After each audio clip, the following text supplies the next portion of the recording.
Estamos aquí en Paradero, Perú.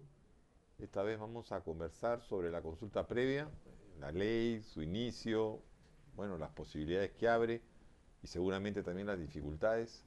Estamos con el viceministro de Interculturalidad, el viceministro del Ministerio de Cultura, Iván La Negra, y con Javier Torres, él es el director de Noticias SER, exacto, ¿no? Y también, por supuesto, aquí un mulero, un programa propio y a veces también ayuda cuando falta alguno, como yo el otro día que no pude llegar, me socorrió de manera adecuada. Bueno, miren, hay varias cosas que conversar, pero brevemente, no es con el ánimo de meternos en problemas, sino si no hay opiniones, no hay opiniones. Pero hoy día viernes, hay un desalojo en la parada, ¿no? Que parece que ha sido complicado, ¿no? Por lo menos por lo que yo he venido escuchando en la radio, no he visto televisión. Digamos, ¿esto era esperable, Javier? ¿Cómo tú lo aprecias? Bueno, yo creo que era un escenario posible. Era Ya, un escenario posible. Creo que este es un conflicto donde hay múltiples intereses, ¿no? ya. Hay un tema de orden político que tiene que ver con todo el proceso de esta campaña sistemática contra la alcaldesa Villarán, que incluye la revocatoria. Hay un tema de comerciantes mayoristas que no se quieren trasladar hasta que no tengan absolutamente asegurado todo lo que ellos quieren, cosa que no necesariamente es lo correcto. Y también hay todo un sector de gente que vive del mercado de la parada, que con el traslado, sin duda, va a ver afectada sus actividades y por tanto su economía, ¿no? Entonces yo creo que ha sido una conjunción de hechos o de intereses que han hecho que no se pueda encontrar un camino de diálogo, de acuerdo entre las partes, ¿no? Ujú. Y bueno, la decisión de hacer este bloqueo de las pistas, que estaba anunciado, ¿no? No notificado, pero se ha anunciado, ha generado una respuesta que además, evidentemente no son los comerciantes que están defendiendo su puesto, sino hay pues bastante delincuente y gente de lumpen que en la zona de Masai que ha estado participando de estos saqueos, ¿no? Pero yo creo que eh, por la complejidad del tema, este era un escenario que podía preverse. Ujú. Iván, no sé, ¿tienes alguna Bueno, no opinión? es un tema que yo siga Yo evidentemente. sé que te estoy poniendo en medio ante No, una... no, es un tema sin duda importante. Yo creo que lo que nos toca a nosotros, desde lugar, en primer lugar, esperar que pronto las cosas vuelvan a la calma, que no se produzcan pérdidas lamentables Ujú. de vidas humanas o daños personales y materiales, sean pues lo menos posibles, ¿no? Y que se logren pues efectivamente caminos de conversación, ¿no? Que siempre es un tema que nosotros se venía insistiendo desde distintos lugares donde he estado, ¿no? Que ese es el Ujú. camino para discutir estos temas. Y claro, desde luego, esperar que las autoridades competentes rápidamente tomen las competencias que tienen a su cargo, que tienen a su cargo, y se resuelva esto lo más pronto. Una sola cosa para terminar sobre este tema y pasar a lo que nos convoca. ¿Qué creen que es lo que ha impedido esta negociación, por lo menos con un sector? Porque en el sector transporte, desde la Municipalidad de Lima, sí se ha logrado negociar con un sector importante, ¿no?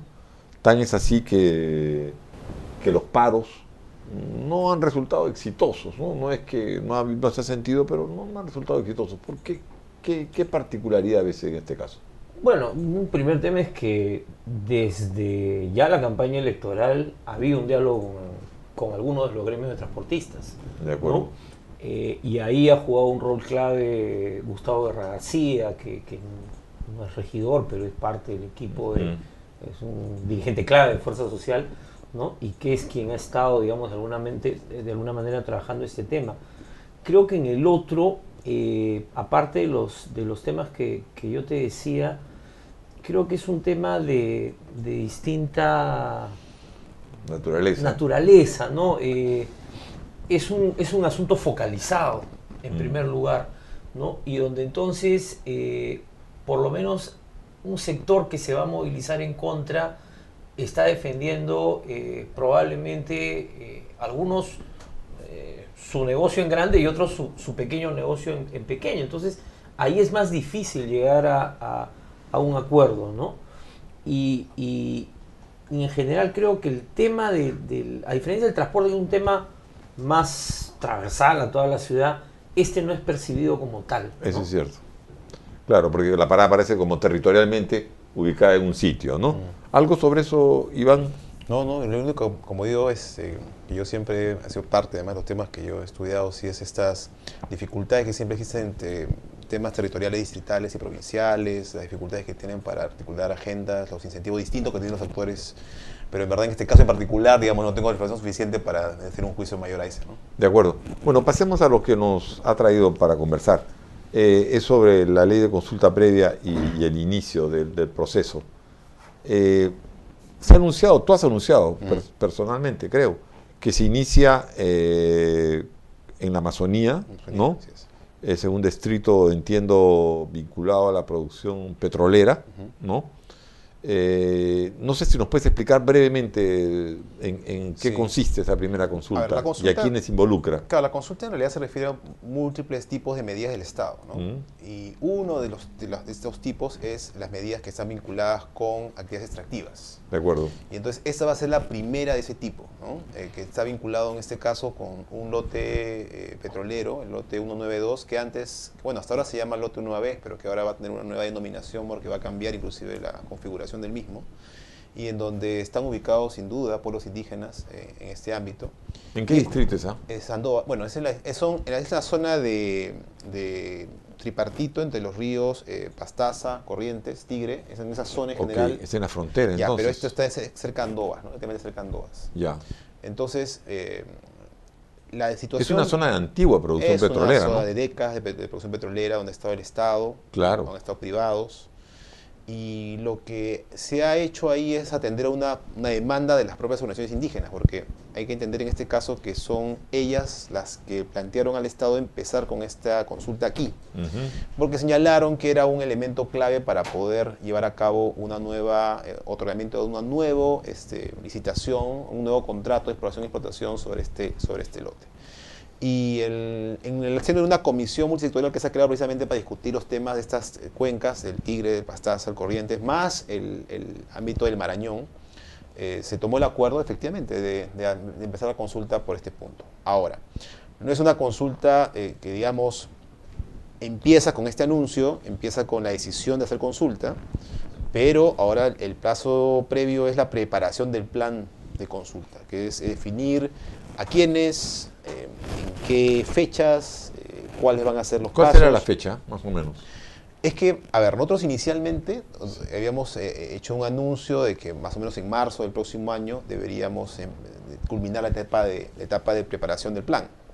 Pero ahora las organizaciones indígenas han planteado nuevos temas. Han dicho que, por ejemplo, quieren garantías respecto de que se van a atender los pasivos ambientales que están ahí ubicados, porque es una zona, como digo, que tiene una historia muy larga y pasivos ambientales, señalan que no todos están siendo remediados, entonces hay que trabajar ese tema, ese es un asunto que han colocado como un asunto previo, ¿no? Y luego también quieren que evidentemente haya una discusión de otros temas sociales que están vinculados con la situación evidentemente de carencia de un conjunto de servicios que también es parte de la herencia, digamos, de la acción estatal en ese ámbito. Entonces, claro, hay que discutir con ellos, hay que sentarse a la mesa y decir, bueno, estos temas, ¿cómo los resolvemos para poder trabajar de manera ordenada este asunto? Lo que sí tenemos como una decisión en este caso de gobierno, de conjunto, ¿no? Es que todos esos temas los discutamos con ellos, ¿no? O sea, que todos los pasos que demos respecto a realizar el plan y preparar todo, lo hagamos con ellos y usemos el tiempo que sea necesario para ese proceso, ¿no? De acuerdo. Sí. Tú, Javier, ¿qué piensas al respecto? Bueno, lo que está planteando Iván creo que me ha permitido desarrollar una idea que yo tenía antes de que cuando se estaba discutiendo la ley, y es que para algunos la consulta parecía como una suerte de varita mágica para resolver los conflictos, ¿no? Había un discurso muy fuerte de que con la consulta previa los problemas se iban a resolver fácilmente. Y el caso del lote 192, ¿no? Es el nuevo nombre, el histórico lote 1AB, ¿no? Lo que muestra es que al momento en que el Estado entra para discutir un punto de la agenda de interés del Estado, emergen otros puntos. Cosa que ha ocurrido también en otros procesos de conflicto, ¿no? Donde otras situaciones, lo bueno es que acá no hay un escenario de violencia, sino que hay la iniciativa de tener el diálogo. Pero me parece que esto plantea un reto que va, no sé, yo no sé hasta qué punto la estructura que tiene en este momento, el diseño que tiene el Estado para responder, va a poder funcionar, porque están apareciendo temas ambientales, temas de salud, ¿no? O sea, temas diversos, y la consulta es específicamente sobre un tema. Entonces, es un poco una pregunta que yo me hago, ¿cómo va a resolver esto el Estado? Porque podría ser que tú no llegues a un acuerdo sobre el tema de consulta, porque estos puntos que está colgando legítimamente las organizaciones en agenda no se pueden resolver de inmediato. De acuerdo. Es un tema, creo que Javier da en uno de los temas críticos, ¿no?, respecto al proceso de implementación de la consulta. En primer lugar, creo que un cambio importante, y Javier lo acaba de señalar, es estamos dialogando. No es un escenario de violencia, no es que el Estado está llegando después de que hay un conflicto a sentar en una mesa de diálogo, no, estamos conversando antes, estamos empezando a discutir esta agenda. Y efectivamente, en los temas de consulta va a aparecer eso. Aparece el tema de la decisión del Estado, o de la decisión de un proyecto de inversión, y seguramente aparecerán otros temas, ¿no? La ventaja de la consulta, y esa es la primera cosa que se dijo en un inicio, es permite incluir esos temas, identificarlos antes, evitar que eso se convierta en una herramienta que luego genere ya problemas de conflictos mucho más graves o de violencia, que sería la situación más difícil. Lo segundo, efectivamente, es que obliga al Estado a actuar de una manera diferente, porque aparecer estos temas de agenda obliga a una actuación del Estado para atender estos puntos, algunos de los cuales son demandas que pueden tener mucha antigüedad, que nunca se resolvieron a pesar de décadas de haberse planteado, y que obligan al Estado, por lo tanto, a dar alguna respuesta, ¿no?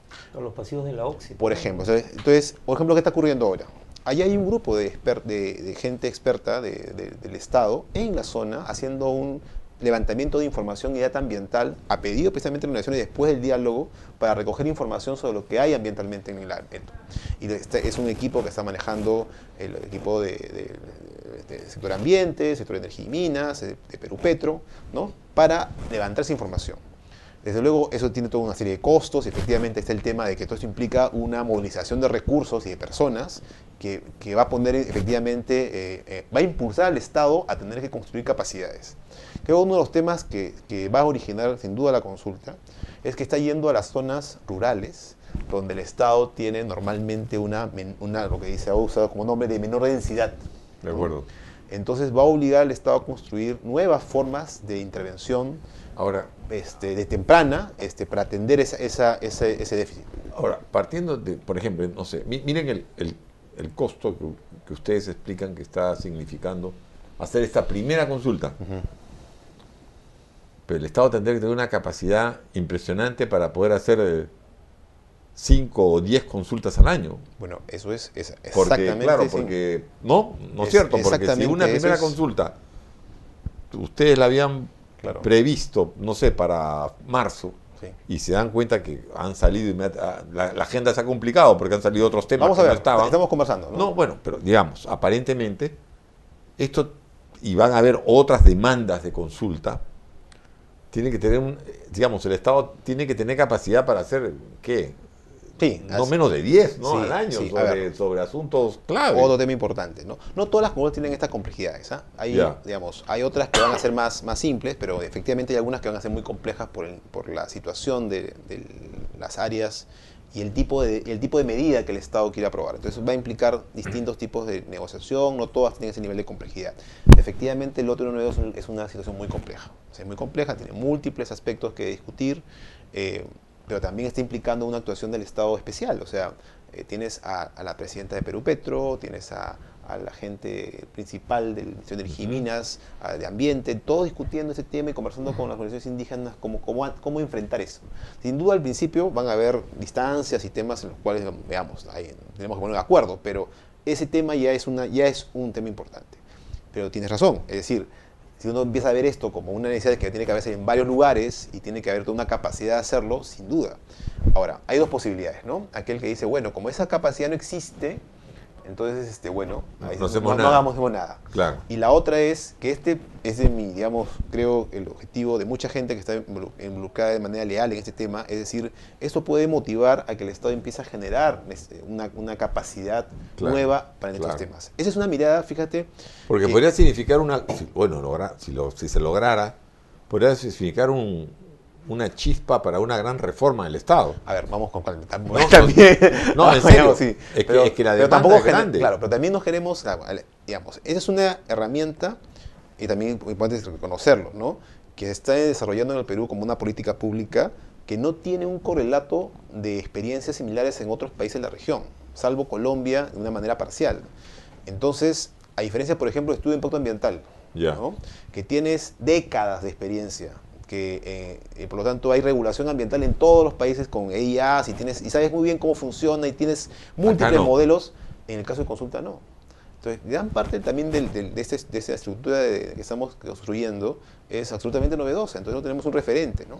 Y las principales críticas que tú vas a escuchar tienen que ver más bien con interpretaciones legales sobre qué dice el convenio, qué dice la Corte Interamericana, qué dice, y que eso debe decir, por lo tanto, de tal manera las cosas, pero que no tienen esta mirada que estamos viendo ahora, que es una política pública que va a implicar cambios en la estructura del Estado y Claro. que por lo tanto tiene que hacerse pues con los tiempos y las calmas a veces que, digamos, los apuros no caben necesariamente en este tipo de Ok, esfuerzos. porque no sé qué piensas, Javier, pero una cosa de este tipo queda claro, por lo menos ahora me queda claro, que convoca no solamente al Ministerio de Cultura ni al Viceministerio de Interculturalidad, sino convoca a otros ministerios y a otras Así es, áreas. Así es. Bueno, yo sé que Iván es un optimista, ¿no? Siempre lo ha sido, además, de años en la gestión pública. Pero sin duda, la consulta le exige al Estado reformarse. O sea, es una valla que el Estado se ha puesto que le exige reformarse. O sea, si no, no va a funcionar. A ver, Ahora, ¿por qué? Ponte un ejemplo, por ejemplo. porque la lógica de intervención del Estado siempre ha sido sectorial. Acá eso no funciona. Tiene que ser necesariamente intersectorial. Intersectorial, ¿no? Segundo, por los acumulados, en el lote 1AB, voy a seguir diciendo, es el nombre que tengo en mi memoria, en ese lote hay 40 años de acumulado de intervención petrolera. Pero si hacemos una consulta en la zona shánica, tenemos también un acumulado, no de intervención petrolera, de un conflicto armado interno. Entonces, cuando se discuta, no se va a discutir probablemente porque ya los brasileños desistieron de Paquitzapango hasta donde sé, ¿no? Pero cuando se discute un proyecto ahí, esa agenda va a aparecer. La agenda que plantea la Comisión de la Verdad. Claro. La gente la va a incorporar porque justamente es la posibilidad de plantearlo. Entonces, mi pregunta es, ¿va a poder estar el viceministro, el ministro, la directora de Perupetro multiplicándose por 10?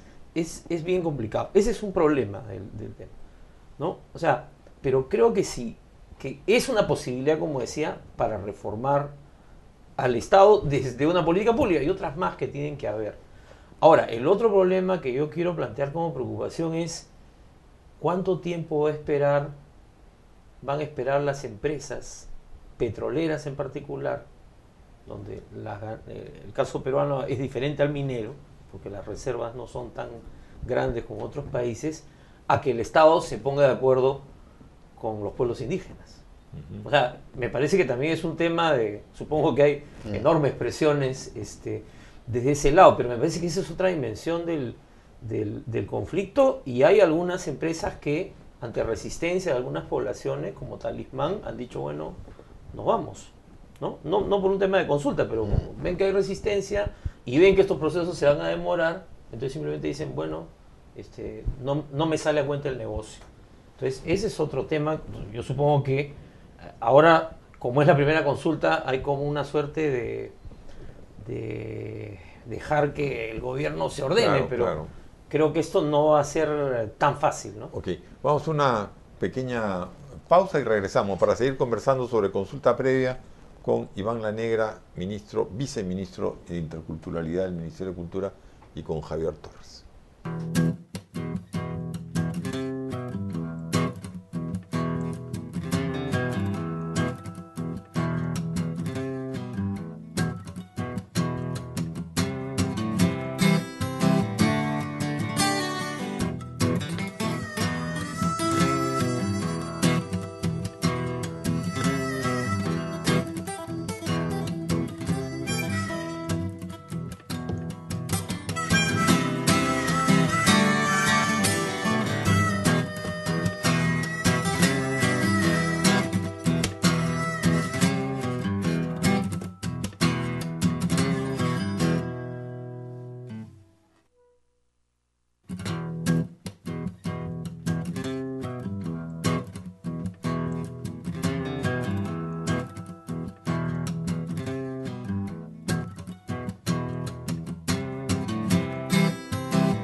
Estamos en Paradero Perú conversando sobre la consulta previa con el viceministro de Interculturalidad, el doctor Iván La Negra, y con Javier Torres. Javier planteaba, Iván, un problema, entre otros, que, digamos, hay un gran desafío del Estado de cómo va a funcionar ante casos de este tipo. Por ejemplo, el tema de la intersectorialidad, un Estado que funciona sobre todo sectorialmente, como a nivel también de intergubernamentalmente tampoco se funciona intergubernamentalmente, es el gobierno nacional, el regional y el local, es un problema que se arrastra en esta descentralización, pero además él decía también que hay una presión de la inversión petrolera y que la inversión petrolera no tiene por qué esperar tanto, ¿no? O no tendría por qué esperar tanto, se aburriría y podría irse, ¿no? ¿Cómo la ves esta? Bueno, en primer lugar, es cierto, o sea, las actividades económicas requieren reglas para poder llevar adelante sus inversiones y tomar decisiones, eso es absolutamente correcto, ¿no? Y de hecho también es una de las razones por las cuales, a diferencia de otros procesos de regulación, ese proceso ha ido relativamente rápido. O sea, estamos hablando de que recién en diciembre de este año se va a cumplir un año de la vigencia de la ley. Y en verdad yo creo, nuestro objetivo es que ese año tengamos todos los instrumentos, digamos, operativos ya disponibles, todos. Entonces, todos los previstos en la regulación, tanto de la ley como del reglamento, que hay que recordar también se dictó. Entonces, ha ido relativamente rápido como un proceso. Hay que ver, por ejemplo, las experiencias que, nuevamente, de repente voy a caer un poco mal, de repente en el sector ambiental, pero en ella, por ejemplo, la ley de ella se dictó en el año 2001 y el reglamento recién se dio en el año 2009. Y el ministro probablemente ahora está acomodando una reforma precisamente ahora, ¿no? Después de un par de décadas de implementación del proceso. Entonces, hay procesos regulatorios en otros ámbitos también complejos donde se han ido con más tiempo, ¿no? Pero en este ámbito, sin duda, se está yendo más rápido precisamente por esa razón. También hay, evidentemente, una preocupación de actores económicos diciendo eso tampoco puede ser eterno. Tiene que haber reglas claras, tiene que haber plazos claros y tiene que estar las reglas todo bien definido. Entonces, sí, hay que avanzar también con las definiciones de estas reglas para que todo quede claro para los actores, ¿no? Por ejemplo, en qué momento se hace la consulta, ¿no? Está claro, por ejemplo, en el caso petrolero que ya se definió, no se puede firmar un contrato de exploración y explotación sin antes hacer consulta. Eso, por ejemplo, un tema ya definido. No se puede poner una concesión de un ducto petrolero o gasífero sin antes hacer consulta. No se puede. Igual pasa con la minería. Y minería también estamos en esos puntos, en esas conversaciones, ¿no? Con ellos. Ellos falta todavía definir, pero también, o sea, la idea es en qué momento exacto del proceso se tiene que hacer la consulta. Entonces, todas esas decisiones que se están tomando, y cada una de esas decisiones es bien compleja, porque implica una serie de consecuencias también sobre los procesos regulatorios actuales que están ya desarrollados, ¿no? Y entonces, ahí estamos efectivamente yendo, creo yo, mucho más rápido que todos los países que han trabajado el tema de consulta, sin duda, pero también inclusive más rápido para los estándares nacionales, ¿no? Que son esos temas regulatorios. Uno ve cualquier tipo de implementación de este tipo de regulaciones, es mucho más lento. De acuerdo. Ahora, una pregunta, antes de darle la palabra a Javier. Las consultas van a ser, digamos, por decisión del gobierno, porque seguramente van a haber muchas poblaciones que van a pedir consulta. Ustedes deben tener una larga lista de poblaciones, de pueblos, de distritos que les están pidiendo, quiero que aquí se aplique la consulta, ¿o no? No hay muchas. No es exactamente así. Es decir, sí hay pedidos, desde luego, sí hay pedidos. No es una cantidad, digamos, inmanejable. Sí hay pedidos. Entonces, porque la consulta en realidad funciona cuando el Estado decide hacer algo y ese algo puede implicar una afectación. Entonces, por esa razón es que, digamos, no todas las acciones del Estado son percibidas de esa manera. De hecho, muchas acciones del Estado son percibidas más bien como cosas beneficiosas. Lo que la gente dice, por favor, ponme la posta médica, ponme la escuela, ponme la carretera. Entonces, realmente el pedido de la comunidad más bien es al revés. También quieren que el Estado haga algo. Pero en el caso extractivo es más ambiguo, ¿no? En el caso extractivo, en cambio, efectivamente, ahí sí hay muchas más demandas. Y hay más resistencias también, ¿no? Y claro, y bueno, y temas que también tienen que ver con distintas estrategias de los actores locales, ¿no? Todos los actores locales plantean una oposición. Muchos lo que quieren es negociar temas que la agenda mucho más amplia que está pendiente. Entonces, tú tienes 10 temas que el Estado nunca resolvió y ahora hay una oportunidad de discutirlo, y esa es mi oportunidad. Yo no bloqueo, sino busco negociar. Esa es una estrategia totalmente racional, ¿no? Lo que ocurre es que el Estado, en estos casos, y eso es lo que queremos cambiar, ha esperado que el proceso termine convirtiéndose en una estrategia por otras vías, por fuera de los mecanismos de diálogo, y recién intentar algún mecanismo de diálogo. Entonces, eso es lo que se quiere cambiar. Ahora, tú, Javier, ¿cómo la ves? ¿Cómo ves porque, claro, hay una oferta del Estado, por decirlo de alguna manera, pero hay una demanda también de la población. Claro, yo diría que en general la demanda de la población indígena y no indígena, porque creo que eso es generalizado, es a mí me tienen que consultar cuando van a desarrollar alguna actividad que Claro. genere algún impacto significativo Claro. en mi localidad, en mi comunidad. Creo que eso, Claro, es- porque creo además- que eso está ya Porque instalado. además ¿no? yo entiendo que para muchas comunidades o distritos o poblaciones, ese es su capital de negociación. Además. Lo que dice Iván, o sea, si tú tienes una mina de oro, una beta, y va a entrar en explotación o puede entrar en explotación, es tu oportunidad para poder negociar. Pueden haber intereses múltiples, no digo que todos sean intereses beatíficos, pero, Claro. pero Ahora, es objetivamente, claro, es lo que tú tienes para negociar. Claro, yo lo que diría es que hay eso y también hay situaciones donde, lo estamos viendo en el caso de este secuestro o retención, como se dice que ha habido en esta comunidad guajú en San Ignacio hace unos días, ¿no? Tienes una comunidad que está de acuerdo y que ya tiene una suerte de acuerdo y otra que no. Ujú. Y entonces, porque simplemente no quieren, por las razones que fueran, por temas culturales, económicos, lo que fuere, ¿no? Entonces, lo que yo veo ahí es que, y siempre se lo he preguntado también a Iván cuando hemos podido dialogar sobre ese tema, o sea, ¿qué pasa cuando la gente dice no? Exacto. O sea, yo siempre imagino la consulta como que llega el Estado y dice, mira, vamos a hacer, yo te propongo el A, vamos a hacer A. Y la imagen que yo tengo es que si al término de todos estos diálogos sigue siendo A, entonces quiere decir que ha habido un problema. Porque la unanimidad no existe, ¿no es cierto? Entonces, ¿será A-1? ¿Será B? ¿Será X? O sea, creo ahí que, creo que Iván lo puede tener claro, pero yo no sé si en el Estado está totalmente claro eso. Sí, yo ¿no? además, yo agregaría que yo lo que siento en el Estado es que se entiende muchas veces esto de consulta como un proceso de convencimiento, ¿de acuerdo? O sea, más que escuchar una opinión, que puede ser a favor o en contra del proyecto que se plantea, hay que informarles. O sea, la gente no sabe. Entonces, como no sabe, hay que informarles. Y eso a mí me parece un punto de vista equivocado. O sea, digamos, probablemente hay información que dar, pero no es que la gente no tenga una opinión. Y no es que esa opinión no esté basada muchas veces en una experiencia. No tienen por qué tener una opinión técnica, pero sí tienen una experiencia vivida, ¿no es cierto? O sea, que a veces termina siendo tan o más importante que una técnica. Tú me puedes tratar de convencer que yo puedo hacer una producción minera limpia cuando he tenido 20 años o 30 años de producción minera sucia. A ver, convénceme que la que va a venir sí es limpia y no sucia. O sea, Sí. ¿no es cierto, no? Ahora, es cierto. A ver, en primer lugar, se requiere información, sin duda. O sea, ese es un punto de partida. O sea, se requiere información. O sea, sí, el proceso de consulta mismo está diseñado para que la primera obligación del Estado es informar.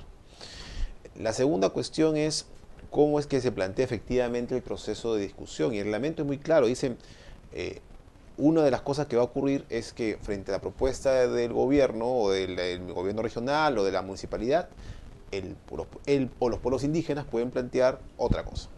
Y que por lo tanto el objetivo de la mesa es tratar de buscar acuerdos entre esas posiciones, dando de buscar puntos de entendimiento en cada uno de esos temas. Entonces, en las capacitaciones que estamos haciendo los funcionarios públicos, porque estamos trabajando en eso, ese es un objetivo central de la capacitación. Precisamente la idea del proceso de consulta es que si hay una opción A y los indígenas dicen C, busquemos algo. O sea, busquemos de repente un X, como dices tú, que cambie las cosas. Otra posibilidad que es típica técnica de negociación es ampliar el número de temas de discusión. No va a ser malo necesariamente que aparezcan otros temas. ¿Sí? No, porque tiene más capacidad de negociar. Porque lo que aparece es a la torta se hace más amplia y es posibilidad de conseguir. Entonces, digamos, ese es lo que estamos transmitiendo ahora. Nuevamente, por eso decía que esa es una política pública que implica cambios que no son inmediatos. Es decir, tenemos un conjunto de funcionarios que no van a cambiar de forma de actuar inmediatamente. Por eso se requiere capacitación y práctica. Entonces, por eso decía, y lo digo a toda la gente que está interesada en este tema, es el proceso de implementación y la gestión real la que va a dar información sobre dónde hacer los cambios, dónde hacer ajustes, dónde se requieren modificar las cosas, dónde se quieren poner más recursos. Y es un proceso muy delicado, es por un lado un proceso que implica ir explorando opciones, pero por otro lado haciendo correcciones sobre la marcha. Ahora, claro, tú eres consciente, y me imagino, Iván, eres muy consciente de que un mecanismo de este tipo puede desprestigiarse fácilmente. O sea, es un tremendo reto. Y no desprestigiarse solo frente a la población, sino desprestigiarse en el propio Estado. O sea, decir, esto no sirve. ¿Me da cuenta entender? O sea, saltemos la valla de esto. O sea, es un reto, es un reto en el Estado, es un reto. Y yo deseo la mejor suerte porque yo creo que es muy importante. La verdad, te lo digo con absoluta franqueza.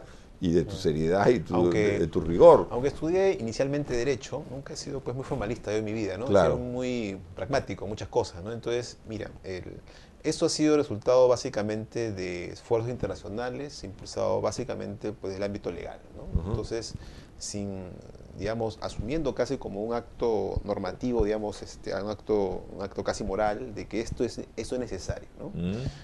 Y ahora lo que estamos viviendo es la conversión de ese imperativo moral en un conjunto de políticas públicas. De acuerdo.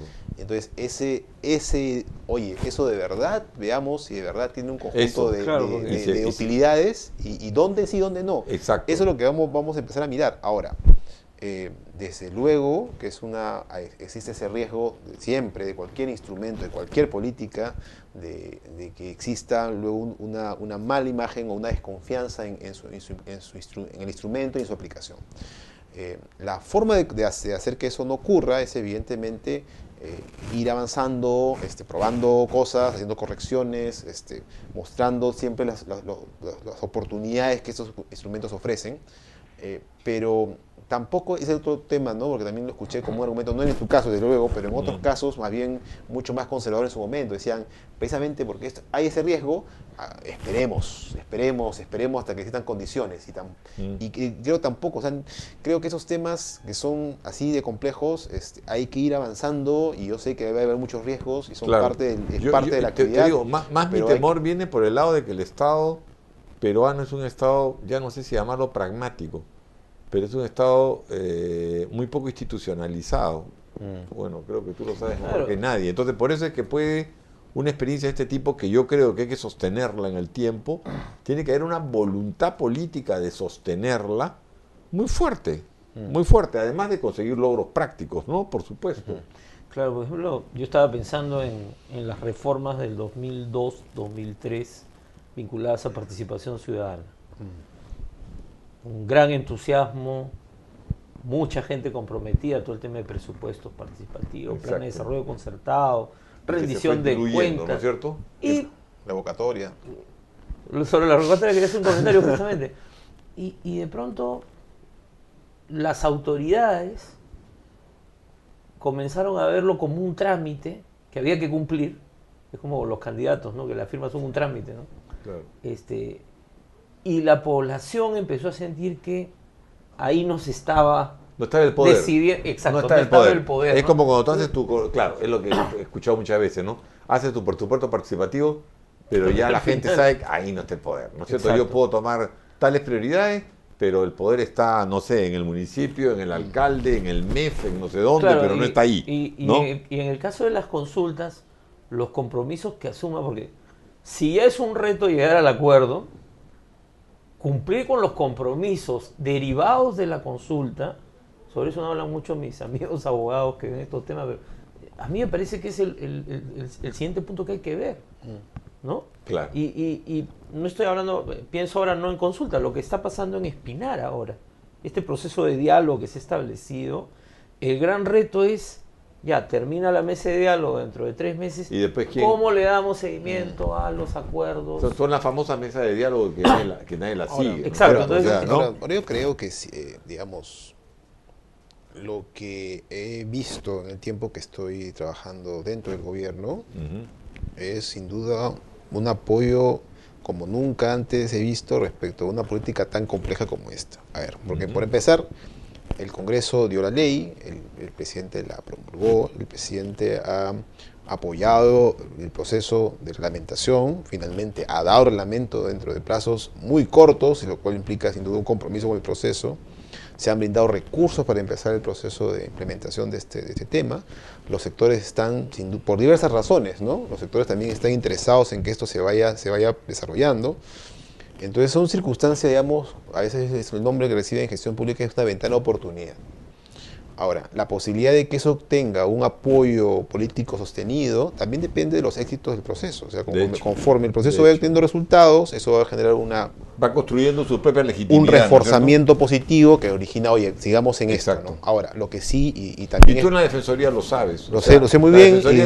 Es una experiencia de construcción de legitimidad, ¿no? En un ámbito que no existía, ¿no? Y la otra cuestión que también es muy importante es, a mí yo soy muy, a veces piensa que soy un poco reacio a algunas cosas, pero yo sí considero importante también mantener las expectativas controladas. O sea, tampoco pensar, como decía un poco Javier en el momento, esto resuelve todos los problemas, esto resuelve... No, tampoco. O sea, y ser también honesto respecto a que hay ciertas cosas en las cuales el propio gobierno toma ciertas precauciones.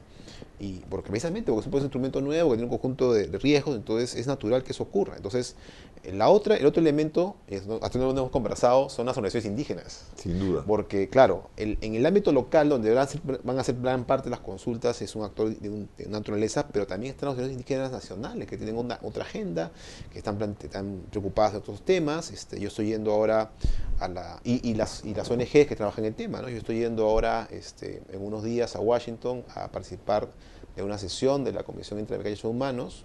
Nosotros pedimos como gobierno a la CIDH que poder exponer los avances del tema de la ley, reglamento de consulta. También la Coordinadora de Derechos Humanos también ha pedido lo mismo, pero claro, para decir que digamos, todo está mal al parecer según ellos, entonces vamos a ir a conversar, ponernos de acuerdo sobre cómo vemos las cosas. Entonces hay actores también que están influyendo en esto, ¿no? Entonces creo que lo que es mantener la calma, la tranquilidad, es un instrumento de política que estamos empezando, que es un instrumento pionero en la varita región, mágica, bueno, pero tampoco pensemos, claro, que de pronto en unos meses todas las cosas en esto van a ser ya listas y preparadas y operando. Y escucho a una gente que también piensa esta idea de que gente de ciencias sociales, porque yo sabes que he mudado a las ciencias sociales, el voluntarismo, ¿no? El voluntarismo resuelve todo, o sea, que porque hay voluntad política, todo el Estado de pronto se transforma y se convierte en otra cosa. No, eso no es así, ¿no? Puede haber mucha buena voluntad y toma de decisiones, pero los procesos de este tipo demoran y sin duda hay que construirlos tomando pues con las previsiones y los pasos que sean necesarios. Ahora dime, las comunidades directamente involucradas en esta van a ser las comunidades locales, ¿no es cierto? Para algunos, depende del tipo de decisión, ¿no? Por ejemplo, a ver, ¿qué es la consulta? Implica llegar a un acuerdo. Entonces, muchos de los acuerdos no tienen que ver con algo muy sencillo, como por ejemplo el uso del suelo, la tierra o los recursos naturales que una comunidad dispone, ¿no? Y que son parte de su patrimonio o son parte de los derechos que tiene. Entonces, claro, cuando tú consultas, tienes que llegar a un acuerdo. Entonces, la otra parte tiene que ser alguien que sea el titular de esos derechos. Si es una organización que no tiene esa posibilidad no voy a apoyar un acuerdo firme. Porque el acuerdo no solamente es obligatorio para el Estado, también es obligatorio para la organización indígena. Entonces, tiene que ser con ese actor. Ahora, claro, las comunidades locales podrán tener la asesoría, el apoyo de múltiples actores, pero digamos, el interlocutor principal es la comunidad local. Pero hay otras decisiones, como por ejemplo de alcance nacional, que ya tienen otros actores. Por ejemplo, en el caso del reglamento de la ley forestal, que también se está consultando, está en proceso de consulta, el reglamento de la ley forestal, que es un acuerdo que se tomó hace algún tiempo, ese proceso, por ejemplo, se está haciendo con organizaciones nacionales y con organizaciones inclusive de nivel regional, entonces es otro escenario, ¿no? Entonces depende del tipo de medida. Depende del tipo de medida. Una pregunta antes de la palabra, Javier. ¿La población aymara ha sido incluida o no ha sido incluida? Sí, la población aymara es un pueblo indígena, sin duda, ¿no? Es un pueblo indígena, o sea, toda la población aymara. El pueblo indígena aymara implica que existe una cultura que está vinculada con una lengua y con la ocupación de un espacio físico. De acuerdo. Y que es evidente que existe que tiene costumbres, además. Exactamente. Ahora, Ahora, claro, dentro de ese grupo hay un conjunto de derechos colectivos que están básicamente vinculados con comunidades campesinas, ¿no? en el ámbito aymara. Entonces, cuando alguna actividad del Estado, por ejemplo, pudiera afectar alguno de esos espacios, entonces evidentemente ahí se requiere consulta. Entonces, eso, por ejemplo, es un tema. Ahora, ese es un asunto, por ejemplo, crucial, ¿no? Porque la identidad étnica, que es uno de los elementos de la discusión, no es todo lo que articula la vida aymara. No, o sea, por supuesto. entonces, también por esa razón es otra de las complejidades del tema de la consulta. O sea, no es un asunto en el cual el tema étnico-cultural define todo. Es una parte de una agenda de temas y estrategias más amplia, ¿no? Tú, Javier, ¿cómo ves en relación con los que son, digamos, objeto de consulta? Bueno, mira, yo creo que son dos niveles, ¿no? Creo que a nivel de las comunidades, creo que la lógica va a ser la que hemos estado conversando, ¿no? Hay una negociación, hay unos temas, ampliar la agenda. Los temas, la agenda, ¿no es cierto? Creo que en el caso de las organizaciones nacionales y las políticas nacionales que se tengan que consultar, sea el Congreso, sea el gobierno, creo que va a ser una lógica distinta y quizás va a haber que encontrarla, ¿no? Yo creo que en la discusión del reglamento, eso es un motivo de debate hasta ahora, ¿no? Creo que no fue el procedimiento, los pasos, el estilo que se usó, ¿no? Y la solución final no dejaron satisfechas a las organizaciones.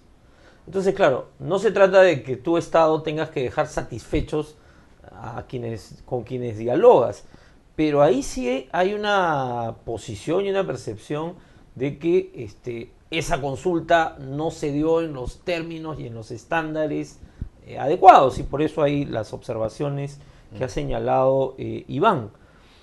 Ahora, más allá del tema del reglamento, entonces yo sí creo que hay que afinar el tema de consulta en el caso de políticas nacionales, ¿no? Porque ¿Estás pensando que en políticas forestales? Forestal, política de educación bilingüe intercultural, son las primeras que se me vienen a la cabeza, ¿no? Creo que hay que afinar mejor para que los acuerdos tengan la legitimidad que el Estado también requiere, ¿no? Porque yo creo que ahí eso va a estar ahí siempre como una cuña en la relación entre las organizaciones y el viceministerio, aunque sé que igual se ha seguido dialogando otros temas, ¿no? Eso también siempre pasa así, ¿no? Puedes estar en confrontación en una materia y dialogas sobre otras cosas. Pero me parece que ahí hay un reto. Y hay un reto que no es solo del Estado, sino de las organizaciones también. Porque yo creo que no tenemos, pues, quizás en la Amazonía sí podemos hablar de eso, AIDESEP en una escala y CONAP en otra, ¿no? Pero no tenemos una organización como era la Confederación Campesina o sea, existe la Confederación Campesina del Perú, pero no es la que conocimos hace 20 años, claro, ¿no? O sea, ya no tiene esa estructura capilar que como tenía. Tampoco hay una organización aymara. Exacto, claro. Hay varias organizaciones aymaras que compiten por la representación. Entonces, claro, cuando discutes fue bien interesante en el debate sobre el reglamento, en los talleres macrorregionales. O sea, lo que se constataba es que la gente no conocía la ley, ¿no? O sea, estabas yendo a discutir el reglamento, pero la gente no conocía la ley, y claro, y la gente además traía, pues, igual, todas sus agendas, ¿no es cierto? Entonces, ¿por qué no conocían la ley? En parte porque el Estado no había podido hacer la suficiente difusión, pero claro, uno decía, ¿y las organizaciones? ¿Por qué no difundieron? Sí, ¿no? incluso, o sea, hay un tema de debilidad incluso muy yo fuerte. el otro día en una clase que tuve, vivía con personas más o menos informadas, ¿no? Pensaban que aún no había reglamento de la ley. Seguían pensando que la ley era en sus acuerdos vinculantes, cosa que tuve que discutir ampliamente para explicarles que era vinculante. Estaban obligados a aplicar la consulta, pero no a tener que hacer caso necesariamente al acuerdo.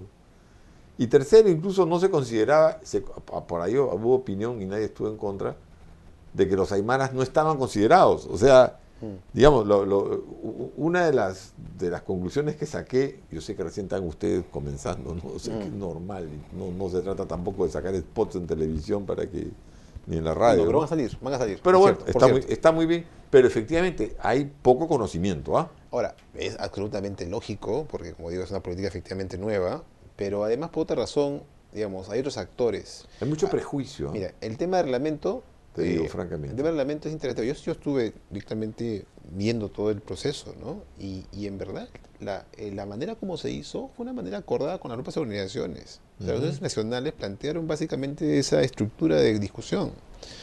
¿Y qué pasó?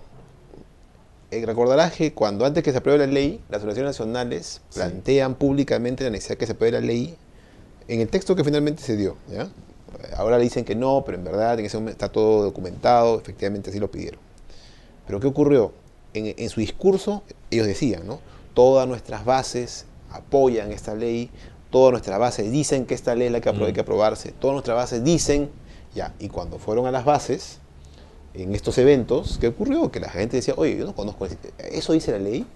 Es lo que está diciendo un poco Javier, o sea, no es cierto, pues, o sea, ese vínculo nacional con el ámbito local, inclusive regional, no es tan fuerte, o sea, es un vínculo con debilidad, y natural, porque son organizaciones pues tampoco están operando en las zonas más difíciles del país, donde hay menos posibilidad de comunicación.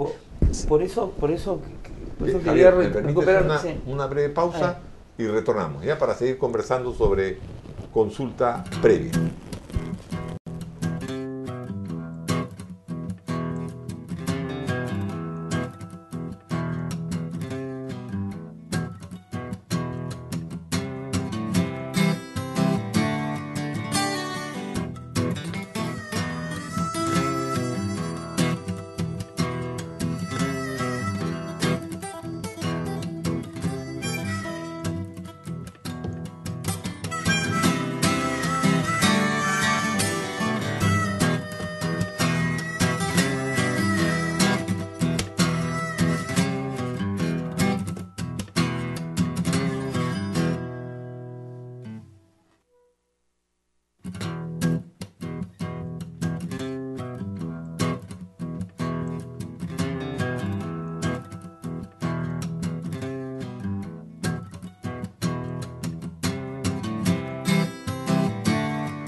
En Paradero Perú, conversando sobre la consulta previa con Iván La Negra, él es viceministro de Interculturalidad del Ministerio de Cultura, y con Javier Torres. Tú hablabas, Iván, que a veces había habido una falta de sintonía entre organizaciones nacionales, sobre todo amazónicas, y comunidades. Bueno, en general, y es un tema. Además, bueno, acá se va a hacer un Pulitzer, feliz Carlos Meléndez. Justo Carlos Meléndez ayer publicó un libro donde una de sus tesis es precisamente que organizaciones indígenas tienen dificultades en la articulación entre el nivel, digamos, nacional y las bases regionales y las comunidades que hay. Y es natural, porque fíjate, viven las comunidades en los ámbitos donde hasta el propio Estado tiene dificultades para llegar. Entonces, evidentemente, la organización tiene muchas dificultades para generar esos vínculos. Ahora, en ese contexto, desde luego que es entendible esa situación, ¿no? Lo que ocurre precisamente es que en esos contextos, y lo que decía Javier, creo que da en el clavo, es decir, repensar las formas de hacer las consultas nacionales, tomando en cuenta esos datos, tomando en cuenta que no existe una conexión completa entre organización nacional, regional y local, que quizás los niveles regionales son niveles importantes, que hay que abrir una manera de incorporarlos para que ellos están más cerca del nivel local, pueden tener una mirada, una sintonía, pero eso hay que conversarlo con las organizaciones, ¿no? Y no es tampoco una comparación fácil en todos esos temas, porque desde luego tampoco es natural, ¿no? Ellas quieren mantener un protagonismo, una posición en este proceso, Y desde luego nuestro interés, en verdad, a la consulta y a la política indígena le conviene tener organizaciones nacionales bien construidas, con buenos canales de comunicación y que representen efectivamente los puntos de vista de esa diversidad que existe en el país. Pero no es tampoco, eso tampoco se construye de la noche a la mañana. Entonces, esa es otra parte de la complejidad de este proceso, ¿no? Sí, digamos que hay dos niveles, ¿no? Uno es un tema de arquitectura institucional, digamos, ¿no? De diseño, de modelo, que yo creo que justamente en un país que además se ha descentralizado, y eso va para adelante, y por más tendencias recentralistas que hayan por momentos, entonces habrán consultas nacionales donde no solo te tienes que sentar con las 6 organizaciones que se convocó en ese momento, ahora se han convocado a 10, a 10, ¿no? O sea, ha crecido la representación, ¿no? Porque además fue el Estado el que las convoca. O sea, es el Estado el que dice, las convoco porque ya venían de otras, de participar en otros espacios, o sea, y algunas otras pidieron participar. Pero ese es un tema entonces de ya, cómo se hace esta discusión, ¿no? Y el otro es un tema político, ¿no? Porque efectivamente, claro, cuando se aprueba la ley en el Congreso, que luego García observa, efectivamente era el mismo proyecto, pero era otro momento político.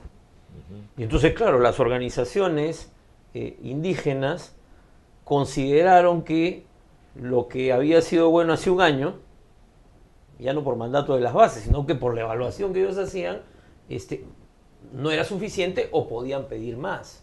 O sea, yo creo que hay un tema político también, porque el contexto era totalmente distinto. O sea, estábamos hablando de, el presidente Humala acababa de instalarse, ¿no? Y entonces habían sectores que consideraban, no digo todos, pero sectores que decían, la ley podría haber ido un poco más allá. Pero ahí tengo un punto, ¿no? Porque, a ver, yo todavía estaba en la defensoría en ese momento, cuando se aprueba la ley. Y entonces, en agosto del año 2011, ya estando el presidente en ejercicio, las organizaciones indígenas fueron a la Defensoría del Pueblo. Fueron y pidieron que se aprobara la ley de acuerdo con el texto que efectivamente había sido rechazado en la época de García. O sea, no estamos hablando de... Eso fue agosto, ¿no? Digamos, eso fue en ese momento. Yo creo que el cambio se produce más bien, efectivamente, hay un contexto que va cambiando, pero creo más por esta conexión que se produce entre las bases y las organizaciones nacionales en el proceso de discusión de reglamento. Porque ahí se hacen evidente que no todos están de acuerdo con la misma posición. Efectivamente, por un desconocimiento, o porque no tenían, o porque también había actores y también quiero decirlo, ¿no? Hay actores que salieron a decir, esa ley es un desastre, no funciona, incumple con la Constitución, incumple con... Entonces, hermanos, ustedes tienen que rechazar esta ley. Y también ocurrió eso. Entonces, claro, mucha gente dijo, oye, entonces tiene razón el señor que está diciendo que hay que cambiar. Claro, pero entonces ahí lo que tiene que tener claro el Estado es que hay una dimensión política en el proceso de consulta. Vuelvo al lote 192, ya aprendí. No vuelvo al lote 192. ¿Qué pasa si en diciembre cambian las directivas de las comunidades con las que estás conversando? Y las directivas dicen, no reconozco lo optado, porque eso pasa. Entonces, hay un tema de tiempos ahí que yo siempre le planteo más complejidad a esa proceso que viene, pero me parece pero que... mira, lo que tú estás planteando, y es un problema que creo que efectivamente va más allá del propio ministerio clarísimamente, es que acá no estamos hablando solamente de las debilidades del Estado, estamos hablando de las debilidades de la sociedad y de la falta de institucionalidad de la sociedad, ¿no es cierto? Y para que una ley de este tipo funcione, requieres un Estado que efectivamente mire más a la sociedad y se preocupe más por ella, pero también una sociedad que esté medianamente institucionalizada. Ese es un problema, y es verdad, y creo que, me imagino que ustedes van a tener que enfrentarse. O sea, lo que dice Javier es cierto, o sea, puede haber un cambio de directiva que te dice que todo lo que hizo la directiva anterior está mal. Puede pasar, mira, en verdad, absolutamente puede pasar. Yo siempre me acuerdo cuando, volviendo al tema de los CCLs y los planes de desarrollo concentrado, el alcalde de Angaraes en una reunión diciéndome, la única organización de carácter provincial que yo puedo convocar, porque la ley dice que tengo que convocarla, la única es el SUTE. y yo he derrotado a la gente de Patria en las elecciones, entonces no voy a decidir con ellos la política de desarrollo agrario de las comunidades. O sea, la ley encorseta también. Sí, claro. Y en el Estado a veces también hay ese... Porque tú buscas un tipo de organización que de repente no existe. Sí, ahora, ¿no? pero también es el tema, a ver, otra ventaja del proceso de consulta, ¿no? Como es abierto y de todos modos se informa y conoce el tema, también hace más difícil estos cambios, porque se hace más difícil explicarlos. Es un poco también lo que pasó con el reglamento, o sea, cuando de pronto las organizaciones dijeron, ya no queremos la ley, ahora queremos que volver a discutirla, la opinión pública, la mayoría de gente dijo, oye, no entiendo. O sea, no entendemos porque eso ya no suena, digamos, inclusive dentro del marco de la racionalidad, esto no suena bien, ¿no? Entonces, claro, no tuvo el nivel de apoyo que originó en cambio la ley. Recordarás cuando la ley se planteó, hubo un proceso de apoyo casi unánime de la sociedad peruana diciendo esta ley hay que darle, es importante, ¿no? Medios de comunicación de distinto orientación y línea editorial planteando todas casi en consenso que esto se tiene que dar. Pero cuando de pronto el actor dice ya no, mira, en verdad ya me arrepentí, ahora quiero otra cosa, entonces ya eso no tiene, mucho espacio. Mucho espacio. Entonces, eso también es parte de los... Lo que sí hay que quitar es un tema que también peleo fuerte con muchos actores, que los actores de las naciones indígenas son irracionales, son personas pensantes que evalúan los temas en virtud de los incentivos que poseen y cuando toman decisiones. Entonces, si uno genera incentivos que precisamente hacen más costoso cambios de punto de vista o cambios de opinión irracionales sin fundamento, también eso ayuda a que el diálogo se canalice. De acuerdo. Entonces, claro, si el proceso es cerrado, el proceso no tiene ningún tipo de marco institucional, no tiene ningún marco de acuerdos, evidentemente la probabilidad de que los cambios se produzcan sin ton ni son es mucho más amplio, pero si esto está más organizado, institucionalizado, ese riesgo se reduce. Dime, y cerrando, porque nos faltan muy pocos minutos, después del lote 192, ¿no? ¿Hay otras consultas que están en fila? Sí, sí. ¿Cuáles a son? ver, no puedo en este momento contarles ya los detalles de los proyectos, porque evidentemente es un tema que estamos conversando y hasta que esté todo cerrado con las entidades nacionales correspondientes, yo prefiero no hacerlo, pero sí, evidentemente existen varios otros proyectos que están en estos momentos conversándose, que son los que lo van a un momento a anunciarse, pero sí estamos tratando de que antes de... En este caso lo que ocurrió con 192 es que las organizaciones lo pidieron, entonces eso obligó a decir ya, empecemos, ¿no? Pero tratar de avanzar, digamos, con los temas para que estemos más preparados y haya más posibilidad de decir ya, esto va a ser así, así, así, de tal manera que demos un buen mensaje también a la opinión pública, porque si no, también la gente dice, oye, pero ¿cómo es? Y pregunta, y si dice simplemente ya vamos a ver, a veces también eso genera realmente un mensaje bueno. Entonces, en este caso sí, en este caso además la gente creo que comprende que es un tema que estamos desarrollando casi como un piloto, pero no puede ser así siempre. Tenemos que salir a explicar las cosas con mucha información para que los actores estén claros respecto a lo que se va a hacer. Y tú, Javier, allá como tú no eres viceministro de Cultura y no tienes por qué guardar silencios normales y comprensibles, ¿cuáles crees tú que son los proyectos que están ahí en fila o que probablemente pasen después? Bueno, la pregunta central es ¿cuál es la primera consulta previa sobre minería? Minería. Ya. ¿No? ¿De cuál yo te diría? ¿Cuál crees tú que puede ser? No sé, es difícil. es difícil porque, claro, tienes varias. Todavía, como bien ha dicho Iván, se está definiendo en qué momento. De acuerdo. Entonces, la incertidumbre ahí... Estás midiendo el grado de institucionalidad y varias variables, ¿no es cierto? La incertidumbre es mayor y, claro, hay esta discusión que va a seguir sobre a quiénes se va a consultar y a quiénes no. Y hasta dónde llegan los pueblos indígenas de acuerdo al Estado peruano con el listado que va a salir. Pero si te tuvieras que lanzar, digamos. En el caso minero, yo supongo que será algún proyecto en Apurímac, que es una de las zonas con más procesos en este momento en curso. Porque, hasta donde sabemos, Cajamarca no está incluida en el en tema. zonas por las características Claro, de la es, población. que es todo un Que es tema de discutible, debate. que es sí, bien discutible, ¿no? seguro. Pero entonces, Podríamos pasar acá probablemente discutiéndolo. Apurímac sea... Pero como ha dicho el propio Iván, las características culturales no son las que definen solamente. Y Así en el es. caso de Cajamarca, el hecho de que no hablen Sí. quechua no significa de que no tienen características Claro, indígenas, ¿no es cierto? Pues bueno, es una discusión que ahora no vamos a poder dar. Cuando anuncie la primera consulta minera, Ya. volveremos a conversar. Ya, pero Apurímac sí. Sí, Apurímac sí. es una Apurímac zona... sí es una zona, Sí. además, fuertemente quechuahablante, ¿no es cierto? Claro, ahí no hay lugar a ahí no hay debate. lugar a dudas, ¿no? Sí. ¿Y qué otra puede ser?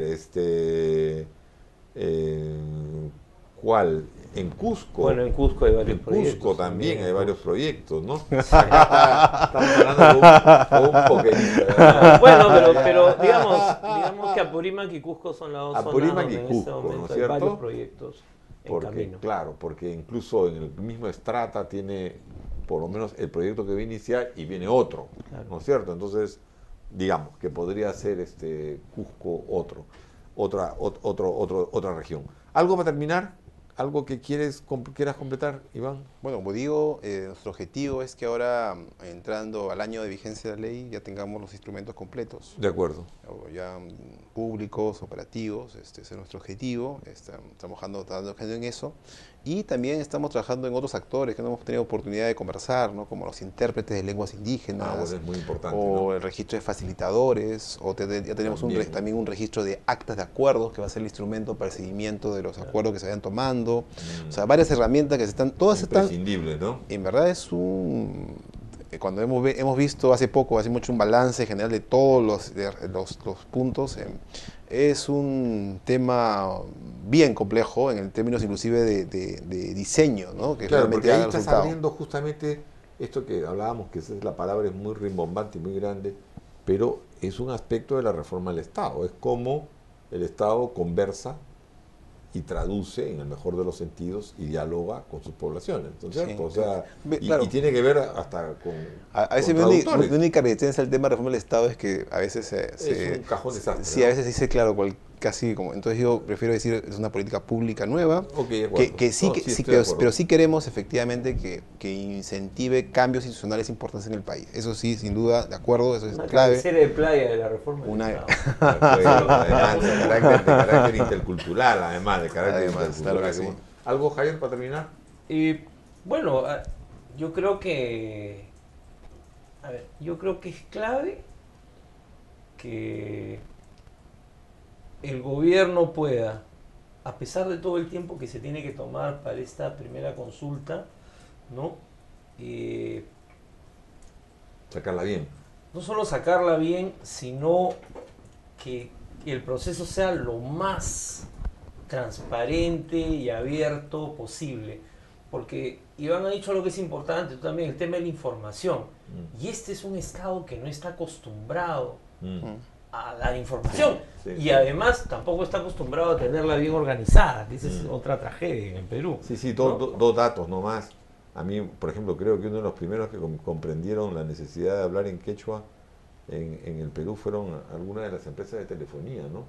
O sea, porque siempre se encontraron con el tema de mercado, que había que hablar en quechua. Y me ha tocado, efectivamente, una vez de pura casualidad, encontrarme por la zona del Colca, ¿no? Con gente que tenía sus celulares y sí, se sentían reconocidos por el hecho de que Claro. escuchara. Y me acuerdo de otro programa en México, que no hay en el Perú, pero bueno, un programa muy interesante, era de cómo hacer que las normas, que no tiene que ver con interculturalidad, pero cómo hacer que las normas del Estado fueran comprensibles. O sea, cómo traducir las normas del Estado del lenguaje, digamos, jurídico, propio de la redacción de abogados, etcétera, sean comprendidas por la población. Era Bueno, un en eso superproyecto.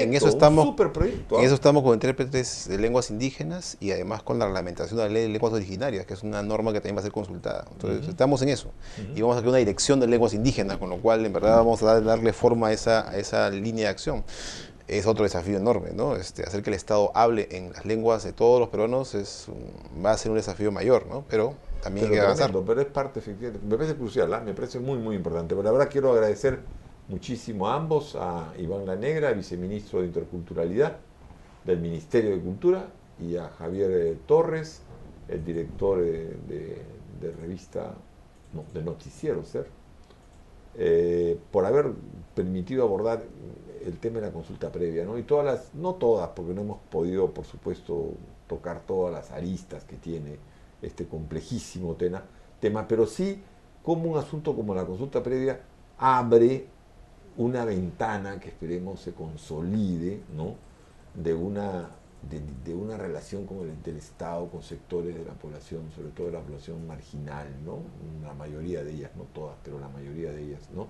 Con las que el Estado de alguna manera se ha resistido a conversar en su lengua, en sus términos, ¿no? Y creo que esto es la verdad que muy, muy importante, ¿no? Bueno, muchas gracias y hasta la próxima semana aquí en Paradero Perú.